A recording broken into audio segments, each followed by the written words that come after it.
Dios los bendiga. Continuamos con el trabajo de la naturaleza sobrenatural de la iglesia. Habíamos hecho un avance hacia el capítulo 10 del libro de Hechos para mostrar lo sobrenatural del llamado de Dios, tomando en cuenta el problema que vamos a ver ahora acerca de que los judíos que se convirtieron, los cristianos judíos de la iglesia primitiva, tenían que recibir a los gentiles. Yo ahí tengo un resto que quedó de esa lección.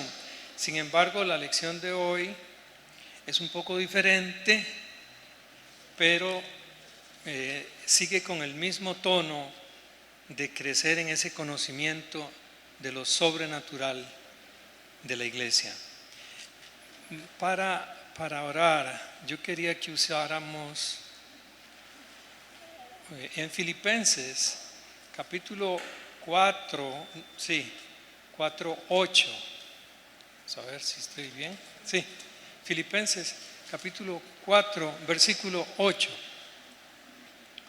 Dice: por lo demás, hermanos, todo lo que es verdadero, todo lo honesto, todo lo justo, todo lo puro, todo lo amable, todo lo que es de buen nombre, si hay virtud alguna, si algo digno de alabanza, en esto pensad. Hay que tener mucho cuidado con lo que le permitimos entrar a nuestra mente. Lo que entra en nuestra mente determina quiénes somos. Observe cómo Pablo lo desglosa. Todo lo que es verdadero, todo lo honesto, todo lo justo, todo lo puro, todo lo amable, todo lo que es de buen nombre, si hay virtud alguna, si algo digno de alabanza, en esto pensad. Esto es básico para lo que vamos a hacer hoy con la ayuda del Espíritu Santo. Tenemos que aprender a tener mucho, pero ejercitarse en qué pensamos, en pensar así como Pablo está aquí describiendo: lo verdadero, lo justo, lo puro, lo amable. Hay que ejercitarse porque con mucha facilidad llegan pensamientos de todo tipo a tu mente, pero si esos pensamientos anidan, pues tienen la capacidad de formar tu conducta, de describir quién eres. Vamos a trabajar en eso a la luz de lo que en Hechos 10 pasa, sucede. Oremos.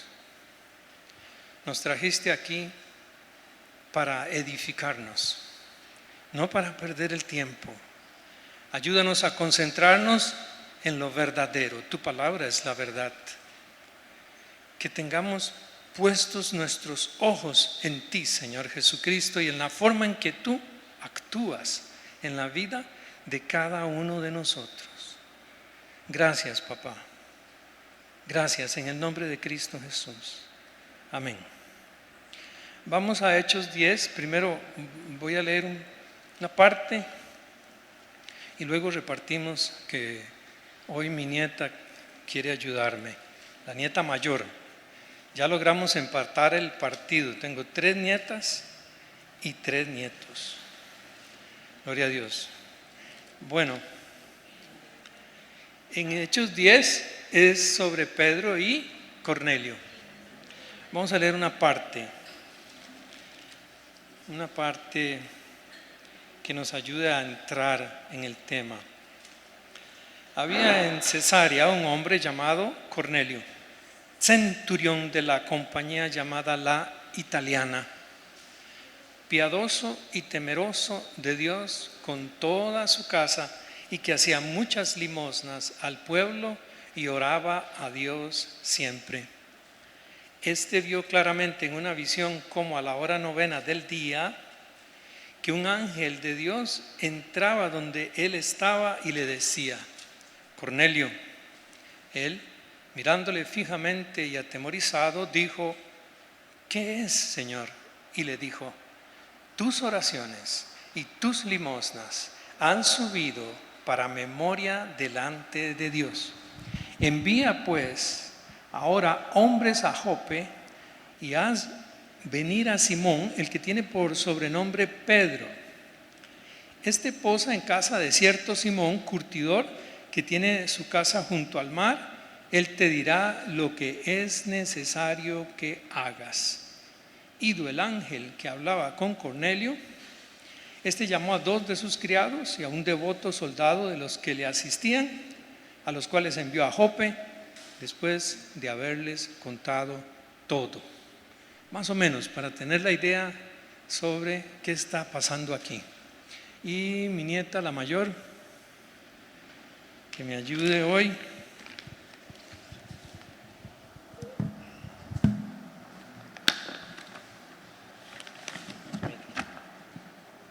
Tú sabes, esto es llevarlo.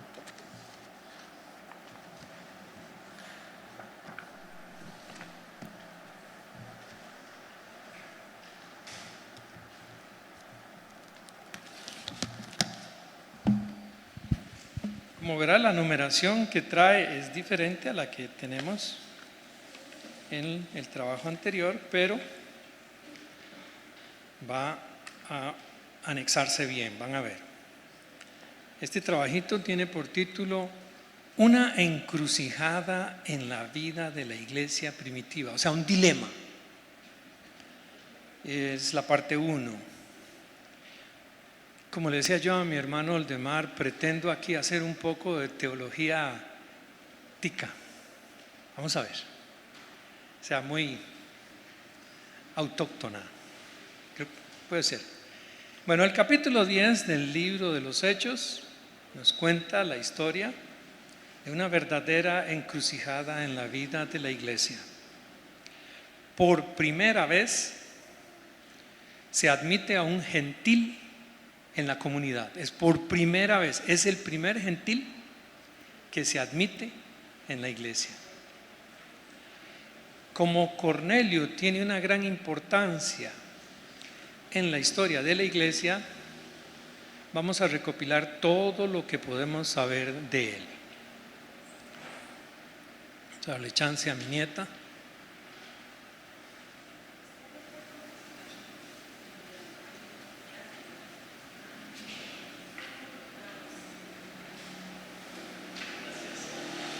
¿Tú tienes?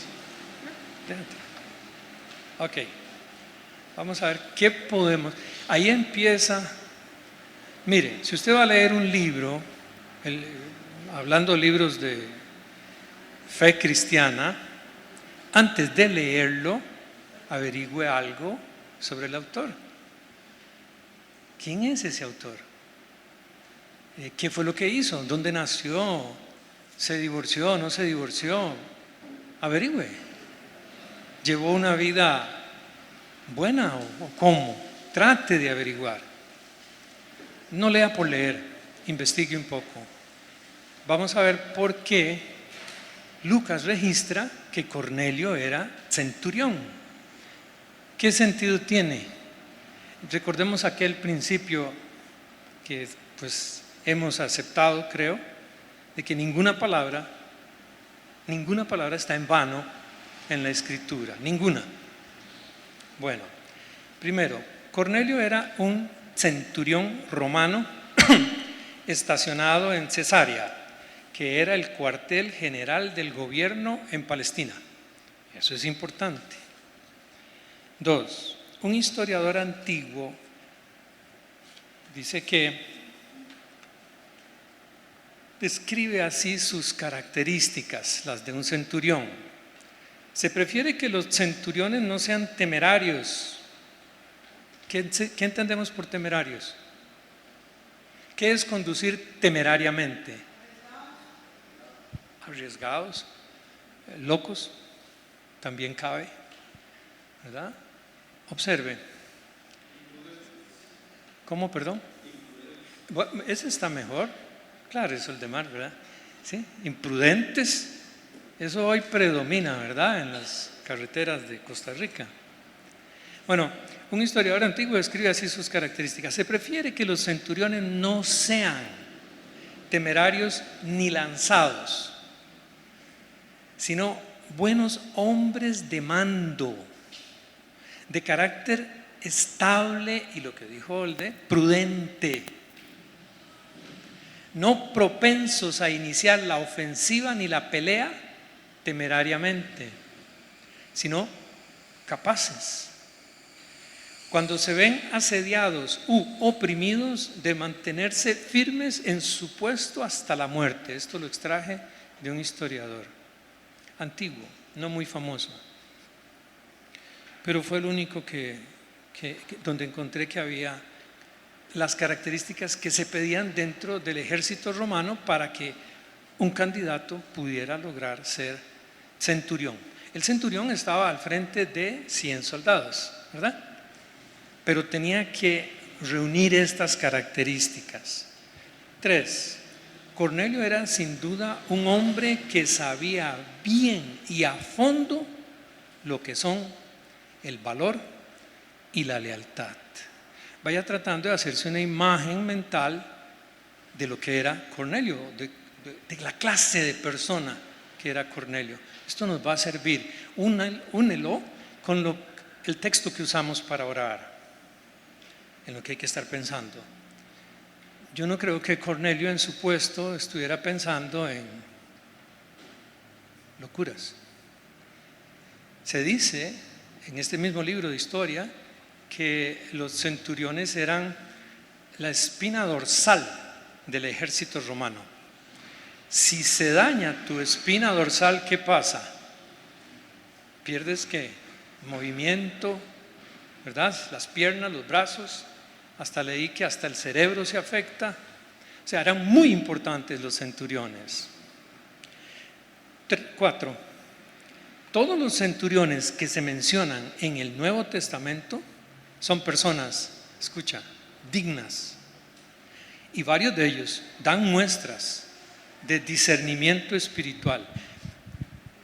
No sé, ayúdame ahora tú a pensar.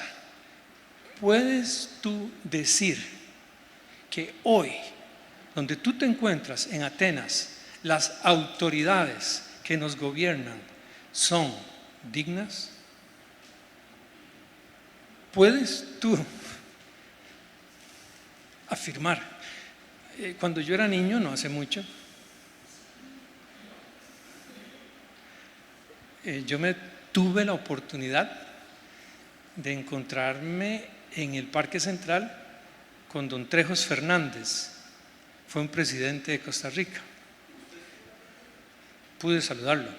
Él fue profesor de matemáticas en la Universidad de Costa Rica. Te topabas, hubo una época en que te topabas un presidente, don León Cortés. ¿Quiénes han oído hablar de don León Cortés?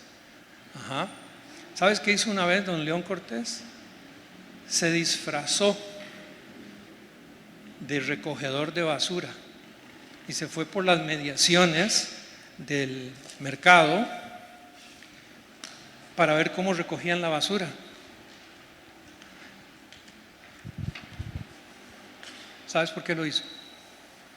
Porque era un vago. Porque habían quejas sobre cómo recogían la basura en las mediaciones del mercado central en Costa Rica. Entonces el propio presidente de la República se disfrazó y fue a recoger basura para observar de cerca el desorden que había.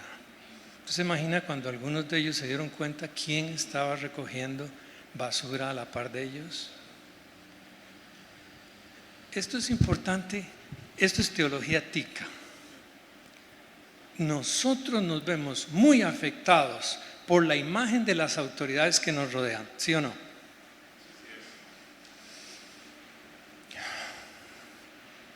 Y eso afecta mucho nuestra condición espiritual. La corrupción que nos rodea. Mire, No voy a hablar de la clínica. Yo tengo mucho respeto por la Caja Costarricense de Seguro Social. Personalmente a mí me han ayudado mucho.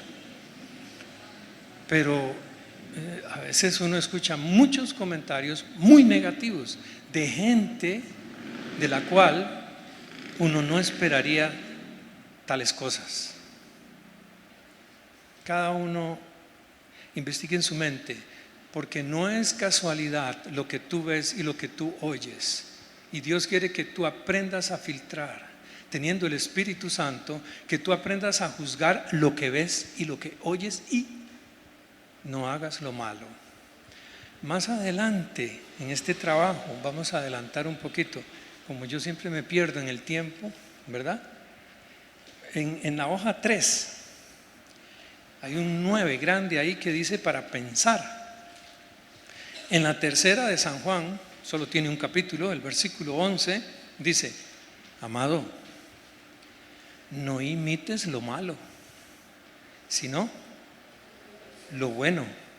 El que hace lo bueno es de Dios, pero el que hace lo malo no ha visto a Dios. ¿Cuántos años tiene ese consejo? Pero nuestros jóvenes, y es más, los adultos jóvenes y los adultos mayores, estamos expuestos a tanta maldad que al final a veces imitamos lo que no debemos imitar. Eso es teología ética. Es muy simple. De hecho, es muy bueno que vayamos enseñando este tipo de versículos con nuestra conducta a nuestros hijos, a nuestros nietos, a nuestros vecinos.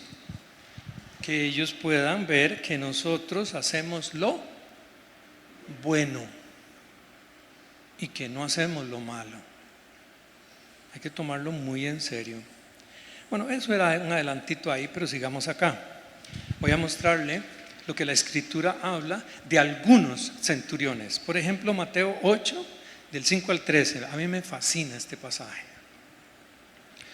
Entrando Jesús en Capernaum, vino a él un centurión, rogándole y diciendo: Señor, mi criado está postrado en casa, paralítico, gravemente atormentado. Y Jesús le dijo: yo iré y le sanaré. Observe. Jesús, ¿qué fue lo que dijo? Yo iré y le sanaré. Ahora ve al centurión.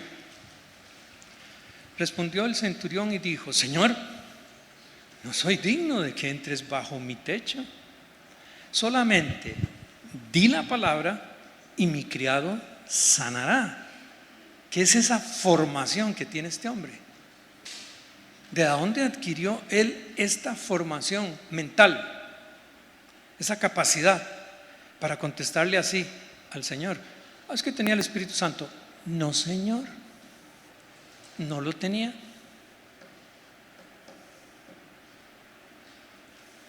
Yo no sé qué clase de papá tuviste, pero es muy bueno que pienses en qué clase de papá vas a ser ahora con tus hijos.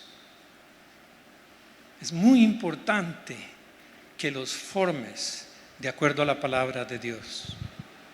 Desde ahora, este centurión está acostumbrado a reconocer la autoridad. ¿Tú sabes reconocer la autoridad? Pídele al Espíritu Santo, porque tenemos una crisis enorme en el mundo entero. Esa cosa que llaman, yo sé que se van a reír, pero es que yo no lo sé, tic-tac, TikTok, ¿cómo es? Eso saca chistes de lo que le dé la gana a cualquiera, sin respeto a la jerarquía natural que existe para gobernar un país, o para gobernar una casa, o para gobernar una iglesia, o para gobernar lo que sea. Todas esas aplicaciones se burlan, pero ¿sabes qué están haciendo a la vez? Enseñándonos a burlarnos de lo que deberíamos respetar. Chistes obscenos sobre la mujer, sobre el hombre. Eso mi concepto de lo que es teología es ese. Es que Dios está en todo y Él quiere que le pongamos atención a todo. Vamos a ver. Entonces dice en el 8:9 de Mateo: porque también yo soy hombre bajo autoridad y tengo bajo mis órdenes soldados. Y digo a este, ve y va, y al otro, ven y viene, y a mi siervo, haz esto y lo hace. ¿Es así hoy en los trabajos? ¿En tu casa con tus hijos? Ay, hermano, es que eso va a ir a parar usted al PANI, porque eso es despotismo. Ajá, eso es despotismo. Yo le apuesto que Mario no le tiene miedo a ningún trabajo, aunque por bromas pueda hacerlo, pero él fue formado muy rudo.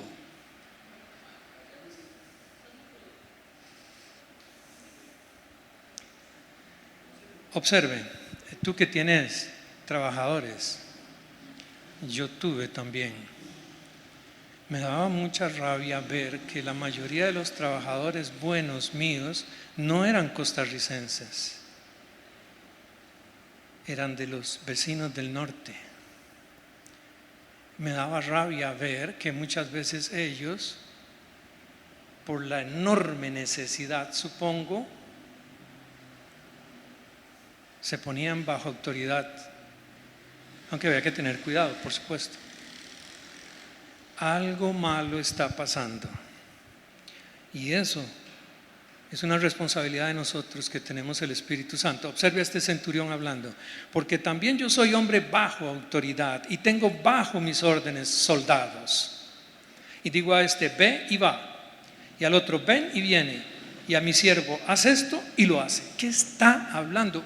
¿Será necesario ese versículo en la Escritura, en la Sagrada Escritura de Dios? ¿Será necesario ese versículo? ¿O mejor lo arrancamos? Mejor no lo leamos. Es tarea tuya, en oración, por supuesto, ver qué quiere enseñarte ese centurión. ¿Cómo administras tu vida? Tú mismo, ¿cómo la administras? Levántate a orar. No. ¿Sí? Tú mismo. ¿Tienes autoridad sobre tu cuerpo? ¿O tu cuerpo hace lo que le da la gana y tú se lo permites? Ponte a estudiar la Escritura. No tengo ganas.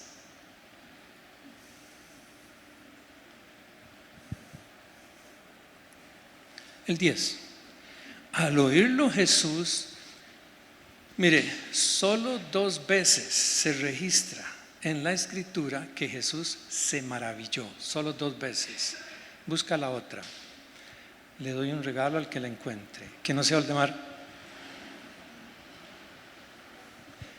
Tal vez el regalo puede ser un paseo a pie a Punta Arenas o un televisor sin pantalla.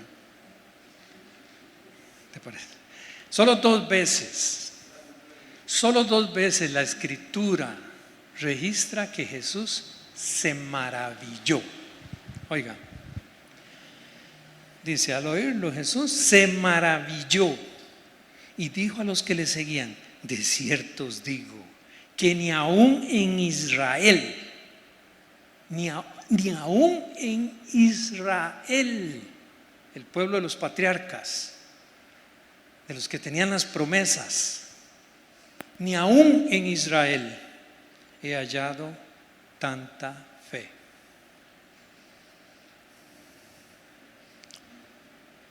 Teología tica. ¿Es la iglesia el ejército de Jehová? ¿Somos soldados de Cristo? ¿Seríamos capaces de estar bajo un centurión y demostrarle que por ser soldados de Cristo somos mejores que los soldados seculares?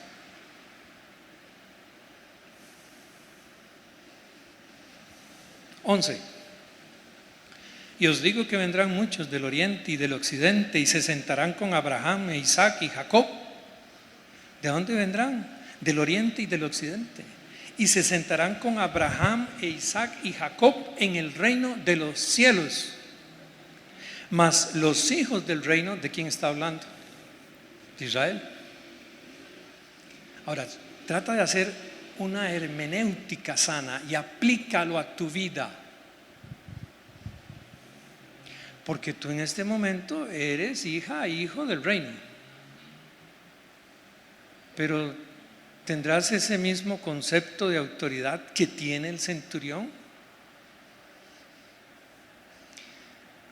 Y os digo que vendrán muchos del oriente y del occidente y se sentarán con Abraham, Isaac y Jacob en el reino de los cielos, mas los hijos del reino serán echados a las tinieblas de afuera. Allí será el lloro y el crujir de dientes. Tengo un hermano con el que comparto a veces, cuando viene, que me dice, él dice, el día de la resurrección nos vamos a llevar un montón de sorpresas, porque muchos de los que pensamos que van a estar, no van a estar. Entonces Jesús dijo al centurión: ve y como creíste te sea hecho. Y su criado fue sanado en aquella misma hora. Te ruego que piensen sobre la personalidad de un centurión y de a dónde la consiguió, cómo la obtuvo. Tú no has visto, con todo el respeto, yo sé que en esta iglesia no, pero tú no has visto cómo algunos hombres hoy usan sus pantalones. ¿A dónde se los amarran? Yo a veces digo, mejor ¿para qué se pone un pantalón? ¿Será que eso tiene alguna influencia en tu carácter espiritual? ¿Será que algo se está filtrando ahí a tu personalidad como cristiano? Es para razonar. Marcos 15 es otro centurión, para que lo puse unos, hay más. Marcos 15 del 37 al 39, más Jesús dando una gran voz expiró. ¿Cómo crees tú que Jesús murió en la cruz? ¿Cómo crees tú que fue esa imagen? Dando una gran voz expiró. ¿Cómo crees tú que fue? Piénsalo, trabájalo. Porque los que saben de esas cosas y de los que he podido leer un poquito, dicen que es asombroso que gritara de esa manera y luego entregara el Espíritu. Gritó, levantó la cabeza y gritó y luego expiró. No es lo normal en una condición de sufrimiento tan extrema como en la que él se encontraba. Pero ¿qué te habla a ti eso? ¿Qué te dice a ti eso? Me imagino que en un pueblo como el nuestro, algunos han visto cómo muere un cerdo. Cuando matan un chancho, ¿qué es lo que pasa? ¿Qué hay? Oí, oí, oí, gritos y chillidos, ¿sí o no? Piensa, dice, dando una gran voz, expiró. Se necesita coraje. Se necesita coraje. De hecho, Jesús, cuando iba a entrar la última vez ya a Jerusalén, ¿qué dice la Escritura que hizo? Endureció el rostro.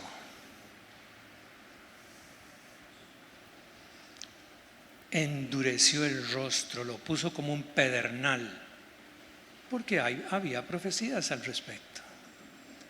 Y él las conocía bien y tenía la valentía suficiente para cumplirlas. Tú y yo, cuando estemos al frente del sufrimiento, ¿qué vamos a hacer? Chillar. A la menor dificultad, pegamos gritos. No dejamos dormir al pastor.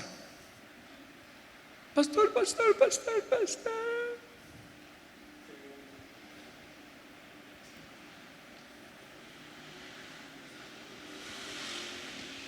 Vienen días difíciles. Ya yo sé que a mí me dicen el profeta antipático, pero vienen días difíciles.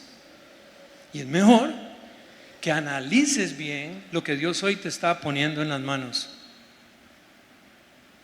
Estuve en un lugar enseñando donde había muy pocos recursos. Y uno de los hermanos se levantó y le dijo a la congregación: a ver, todos tratemos de comer un poco menos para que repartamos entre nosotros la comida que hay.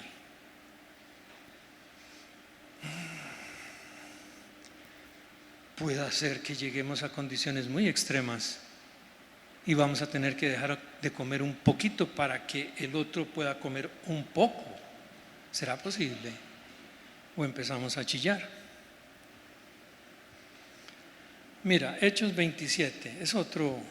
Perdón, no terminé el Marcos. Esto me impresiona, el 38, en Marcos 15, 38. Entonces el velo del templo se rasgó en dos. ¿Cómo se rasgó? De arriba a abajo. ¿Por qué así? ¿Por qué se tenía que rasgar de arriba a abajo?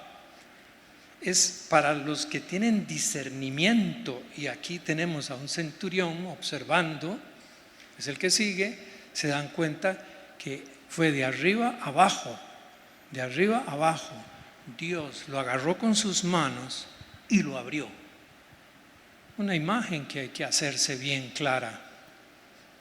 Dios rasgó ese velo y tú y yo hoy tenemos entrada, libre entrada por Jesucristo. Pero no olvidemos ese tipo de detalles. Ahora el 39, y el centurión que estaba frente a él, viendo que después de clamar había expirado así. ¿Por qué le impresionó al centurión el que Jesús hubiera muerto así? ¿Por qué lo impresionó? Mire, yo trabajé con un señor muy difícil evangelizándolo. Me hacía trabajar mucho, casi que yo sentía que lo odiaba, pero por amor al Señor soportaba. Y luego de que me hacía trabajar duro, me permitía que le hablara del Señor. Pero él a mí me lo permitía, a otros no. ¿Qué fue lo que el centurión vio ahí? Vio valentía, vio coraje. Esa forma de morir lo impresionó, a tal punto que pudo decir: verdaderamente este hombre era hijo de Dios.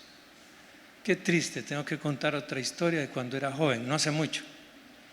¿Algunos conocen la Republic Tobacco Company en Zapote? ¿Te acuerdas? Yo fui a pedir trabajo ahí, aunque ya tenía mi título y toda la cosa, pero tenía que mantener una esposa y un hijo. Y lo triste para mí fue que cuando llegué ahí, al lugar de la recepción, había un título, bueno, un afiche, un póster, que decía: no se aceptan cristianos aquí. Entonces yo le pregunté a mi pastor de la Iglesia Nacional en aquella época, por cierto, Jorge Gómez: Jorge, ¿por qué? Dice: es que desgraciadamente los que ahí fueron a trabajar se comportaron como unos completos vagos, flojos, y los calificaron a todos. ¿No debería ser al revés? ¿No debería ser que más bien aquí en las tiendas digan: ¿usted es cristiano? Venga. ¿O no? ¿O estoy yo loco? Qué vergüenza. ¿Sabe por qué progresa el mal? No porque el mal tenga mucha fuerza, sino porque los que sabemos hacer el bien no lo hacemos muchas veces por pereza, para rendir las horas y que nos paguen, para sacar extras. Yo tuve compañeros de trabajo ya cuando tuve un puesto más importante. Yo trabajé en la cantonera, en la cartonera de don Víctor Mesalles. Yo no sé si llegará a ver esto don Víctor, pero él sabe que es verdad. Y a algunos yo les decía: ¿usted por qué no se va? ¿Por qué si a usted le cae tan mal don Víctor, por qué sigue trabajando aquí? Váyase. Se lo comían a diestra y siniestra y le pedían permiso a una pierna para mover otra. A ver cómo llegaban a las 5.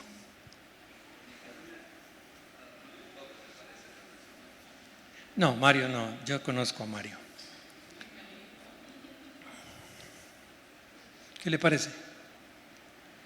Así hay más de un sinvergüenza robándose el salario en muchas empresas.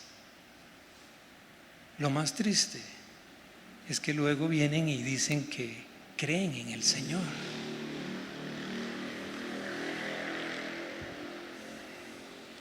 Ok, Hechos, otro centurión de los que a mí me impresionan. Hechos 27, 42, 44. Entonces los soldados acordaron matar a los presos. Tú puedes encontrar el pasaje sobre el naufragio, muy interesante. Pablo antes les advirtió que ninguno iba a morir, ¿verdad? Les levantó el ánimo.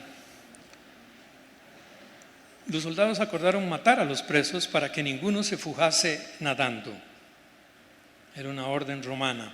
Pero el centurión, queriendo salvar a Pablo, les impidió este intento y mandó que los que pudiesen nadar se echasen los primeros y saliesen a tierra. Y los demás parten tablas, parten cosas de la nave, y así aconteció que todos se salvaron saliendo a tierra, porque el centurión evitó que mataran a Pablo. Pero el centurión, queriendo salvar a Pablo, les impidió este intento. ¿Por qué? Porque el centurión, una persona centrada, dice, no tiene sentido. Este hombre más bien viene levantándonos el ánimo, porque estaban en una tragedia marítima, ¿verdad? Lee todo el pasaje. Un hombre centrado, cristiano, ¿no? ¿No? ¿Pero qué era? Valiente. Pensaba en las cosas justas, puras. Dejemos y metámonos con Cornelio un poco. En el 5. Cornelio era temeroso de Dios. En los tiempos del Nuevo Testamento se daba este nombre a los gentiles que, cansados de los ídolos y las inmoralidades y las frustraciones de la religiosidad tradicional, se acercaban a la religión judía. No llegaban al punto de circuncidarse y comprometerse a cumplir la ley, pero asistían a los cultos de la sinagoga y creían en un solo Dios y en la ética del judaísmo. Por eso es que Lucas registra que Cornelio era temeroso de Dios. No es una palabra al aire. 6. Cornelio practicaba la caridad. Era un hombre amable. Su búsqueda de Dios le había hecho amar a los hombres. Y el que ama a su prójimo no está lejos del reino de Dios. Cornelio era un hombre de oración. Puede que todavía no conociera claramente al Dios al que oraba, pero según la luz que había recibido, vivía cerca de Dios. El 8 al propio está en negrita y dice, entonces dice, Cornelio era pues un sincero buscador de Dios, puntos suspensivos y signos de pregunta. Vamos a ver cómo es la historia. Dice que para pensar, tercera de Juan, ya la vimos, 1:11, ¿verdad? Amado, no imites lo malo, sino lo bueno. El que hace lo bueno es de Dios, pero el que hace lo malo no ha visto a Dios. San Juan 3, el Evangelio de San Juan 3, 20, 21, 20, porque todo aquel que hace lo malo aborrece la luz y no viene a la luz para que sus obras no sean reprendidas.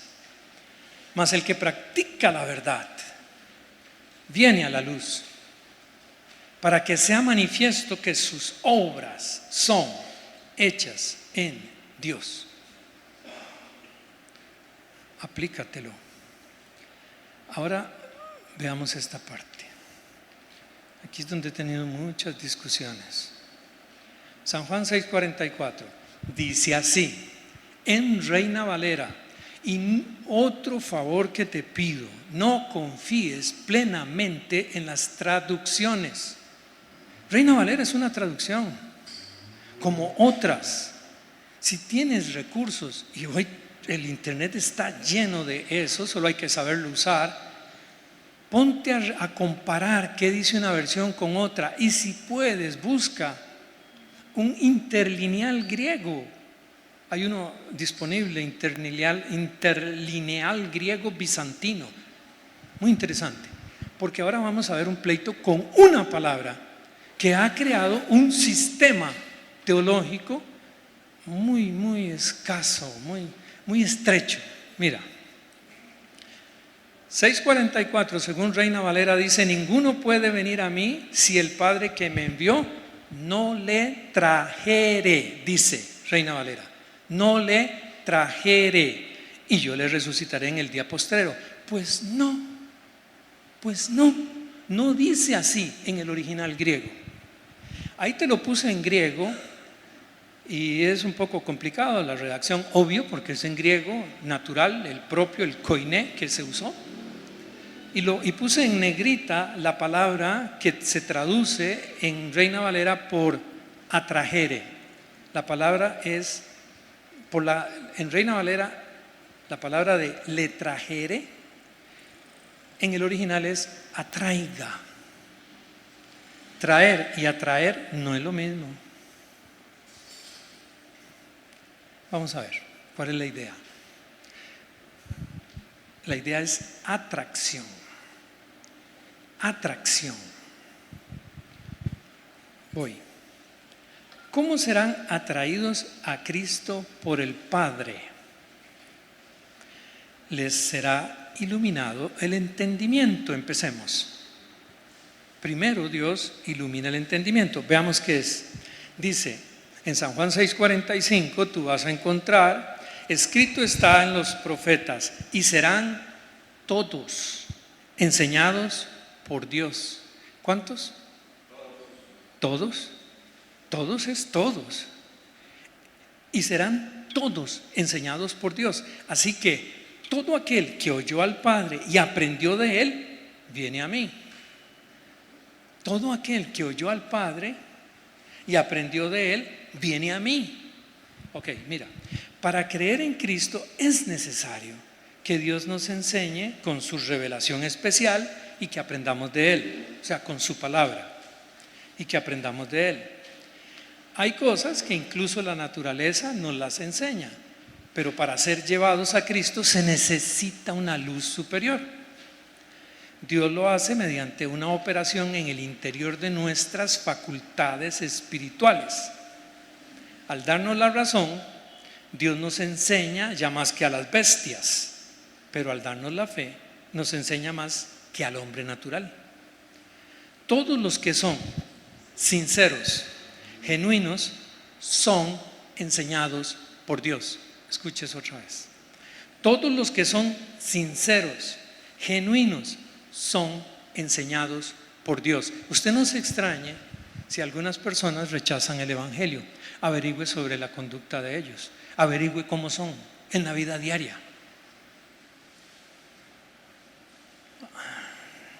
Oye, Dios ha tomado a su propio cargo el educarles por sí mismo. ¿A quiénes? A los que son sinceros, a los que son genuinos. El Padre obra de un modo espiritual. El Padre de los Espíritus tiene acceso espiritual al espíritu humano, ¿sí o no? Claro, el Padre de los Espíritus tiene acceso al espíritu humano. De ahí se sigue como una consecuencia lógica que todo aquel que oyó al Padre y aprendió de Él, viene a Cristo. Mire, usted se puede encontrar en muchas partes gente que está siendo enseñada por Dios en el Espíritu. Y esa gente va a llegar al conocimiento de la verdad y puede que Dios te use en ese momento. Pero si investigas sobre esas personas, verás que son honestas, que son legales, que no mienten. Sí, es cierto. Hay gente muy sencilla, muy sincera, muy trabajadora, que está siendo enseñada por Dios en una forma misteriosa, ¿de acuerdo? Pero la Escritura dice que todos serán enseñados por Dios. Entonces dice, sigo ahí, a no ser que la gracia de Dios ilumine nuestro entendimiento y no solo nos hable para que podamos oír, sino que también nos enseñe para que podamos aprender la verdad conforme está en Cristo, nunca llegaremos a creer en Él. Pero la base es ¿cuál? Hasta un delincuente, mire, me ha tocado hablar con presos, especialmente con uno terrible, pero es que hay conductas que son aprendidas de esos medios donde se desarrollaron y en el fondo ellos pelean con esa forma de ser. Dios les está trabajando el corazón. Tú lo que tienes que hacer es mostrar que no eres un cobarde, que no eres un vago, que no eres un perezoso, que amas al Señor y eres un soldado del Señor. Y ese hombre, por malo que sea, viendo en ti características que él aprecia, puede abrirse al Evangelio. Pero si él ve, discúlpeme la palabra, un flojo delante de él, cuando él conoce lo que es la vida dura en la calle, cuando él sabe lo que cuesta ganarse la comida a diario, y ve en ti un flojo, dice, este se la tira rico con esa Biblia. Es un negocio lo que tiene. Piensa. Hay una operación sobre la voluntad, son los 2 puntos, vamos un poquillo rápido, pero tú los puedes repasar y pensar y criticar. En la naturaleza humana, corrompida por el pecado, hay una rebelión de la voluntad contra los justos dictados de la razón. Hay muchos presos, hay mucha gente que tú dirías, uff, pero están peleando por dentro diciendo, yo no quisiera ser así, ¿qué me pasa? Y en cuanto tiene oportunidad hace algo malo, pero por dentro sabe que no quiere hacerlo. Dice, es necesaria por tanto una operación de la gracia sobre la voluntad. Y para mí, óyeme, esta operación es llamada aquí atracción. Atracción, no es coacción impuesta a la voluntad. Dios no te obliga a que creas en Él, pero te quiere conquistar, eso sí, te quiere atraer, eso sí. Pero si tú no estás en sintonía con eso que Dios quiere hacer de atraer a aquel, vamos mal. Vamos mal. Ese señor que me maltrataba a mí en el trabajo, bueno, yo digo me maltrataba, pero me formó para no tenerle miedo a ningún trabajo. Hoy no tengo la misma resistencia, pero sé lo que es trabajar. Sé lo que es trabajar sin pedirle a nadie nada. Y no solo aquí, en otros países también. Déjame decirte, Dios quiere soldados. Dice claritamente, atracción, no coacción. Le es impartida al alma una nueva tendencia por la que se inclina hacia Dios. El que formó el espíritu del hombre sabe cómo moldearlo sin ¿qué? Forzarlo. Dios sabe cómo moldearnos sin forzarnos. Pero ¿con cuánta mayor fuerza podemos? Bueno, es que yo puse una pregunta ahí, no me la quiero brincar. ¿Cómo puedo creer voluntariamente si soy atraído? Eso es por algunos teólogos que lo discuten. Entonces yo me atreví a poner la pregunta. Puede que me falte mucho para explicarlo, pero hago el intento con valentía. ¿Cómo puedo creer voluntariamente si soy atraído? Puse un pero ¿con cuánta mayor fuerza podemos decir que es atraído hacia Cristo? Todo hombre que se deleite en la verdad, que se deleite en la felicidad, que se deleite en la justicia, todo lo cual es Cristo. Si usted se topa con un hombre honesto, verdadero, justo, puro, lo que está es buscando a Cristo. Ahora que vea a Cristo en ti, y ese hombre va a llegar a creer, o esa mujer. Pero si hablo a alguien que tenga un corazón mentiroso, avaro, deshonesto, un corazón frío, no será atraído. Los judíos resistieron la atracción de Dios. La palabra que usa Juan para atraer es un poco difícil, helkein. Es la palabra que se usa en la traducción griega del hebreo en el pasaje en que Jeremías oye decir a Dios. Oye, tuve que usar dos versiones, no la Reina Valera, dos versiones diferentes, porque Reina Valera yo creo que se queda atrás en algunas cosas profundas. Esta versión es alemana y dice: Señor, este pasaje de Jeremías 31:3 creo que es, luego lo buscamos. Esta traducción dice: Señor, en lontananza apareciósele, con amor eterno te he amado, por esto te he atraído en conmiseración. La palabra atraer. Y en una versión latinoamericana dice: desde lejos el Señor se le apareció diciendo: con amor eterno te he amado, por esto te he atraído con misericordia. Lo interesante de la palabra es que casi implica una cierta resistencia. Se usa para tirar de una red cargadísima hacia la orilla, por ejemplo en Juan 21:6 o Juan 21:11.